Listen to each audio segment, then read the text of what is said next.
Mr. Bernanke, there's a headline titled, AIG's Rivals Blame Bailout for Tilting Insurance Game. Now, this is something that a number of insurance companies have talked to us about. I originally opposed the concept of bailouts, and one of the reasons I thought it was important to let AIG fail is the fact that now that the government's behind them, they've got extra power in the market. Anyway, the story says, in the 6 months since the government stepped in, AIG at times has slashed insurance prices by more than 30% in some cases to fend off rivals and to keep or win contracts, according to public documents, insurance buyers, execs, and others in the industry. This tack has helped AIG insure customers ranging from the U.S. Olympic Committee and an Arizona airport to an Illinois nursing home and a Florida town government as examples. Now, I raise this issue for two reasons. First, the obvious competitive advantage AIG would gain within the market if they are, in fact, undercutting their competitors. And second, if AIG is not offering actuarially sound rates on their insurance products, it could result in more losses taken on down the road by the owners of AIG. In other words, taxpayers, since taxpayers now own 80% of AIG. Can you verify to the markets within which AIG is operating that AIG's subsidies will not have the full faith and credit of the federal government in the future? And how confident are you that the domestic insurance subsidies that have been put into the process with respect to the subsidiaries of AIG are not using this systemically significant label within the market to undercut their competitors?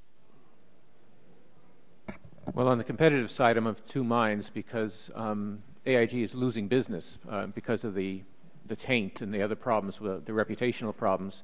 And so you would expect to see them be more aggressive to try to retain some of that business. So it's not clear whether that's an undercutting or not. I am more concerned about the possibility of underpricing in the second sense that you mentioned. There are investigations of this issue going on or have been undertaken. I believe that at least one or two of the state insurance regulators who testified before Congress last week suggested that they had looked into this, and as far as I understand, they have not found any substantial evidence of this underpricing. I believe the GAO is also looking at the issue, and I'm not sure exactly what stage that investigation is, but we'll obviously be very interested in that outcome.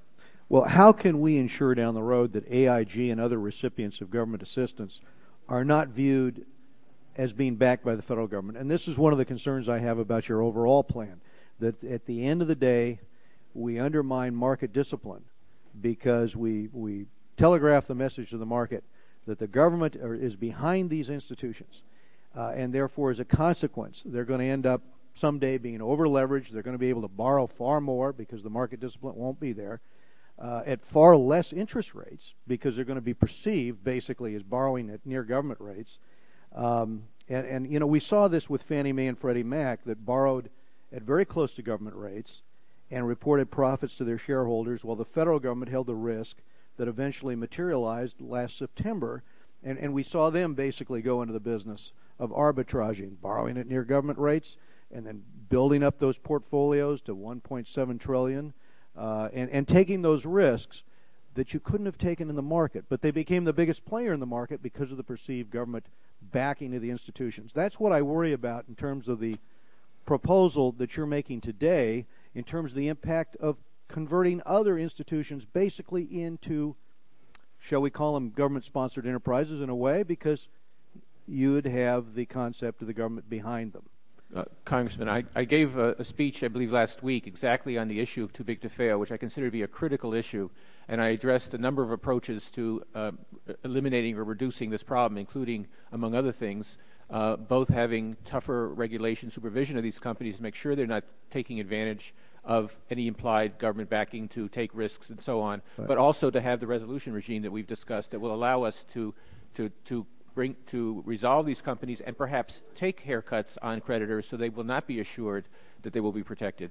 And Mr. Geithner, I'd ask you the same question very quickly. I think you're absolutely right to be concerned about this. I share that concern very much. That's why the reform effort we're going to have to work with the Congress on is going to have to address the moral hazard created by these extraordinary interventions. You're absolutely right to be worried about it. We need to dial back this assistance when we get through the crisis, and we have to put in place much stronger constraints on future risk taking. But if you let them go bankrupt, you'd actually then have market discipline, and you wouldn't have to worry about this offsetting all of this. In the moment, Gentleman's time has expired. The gentleman from California.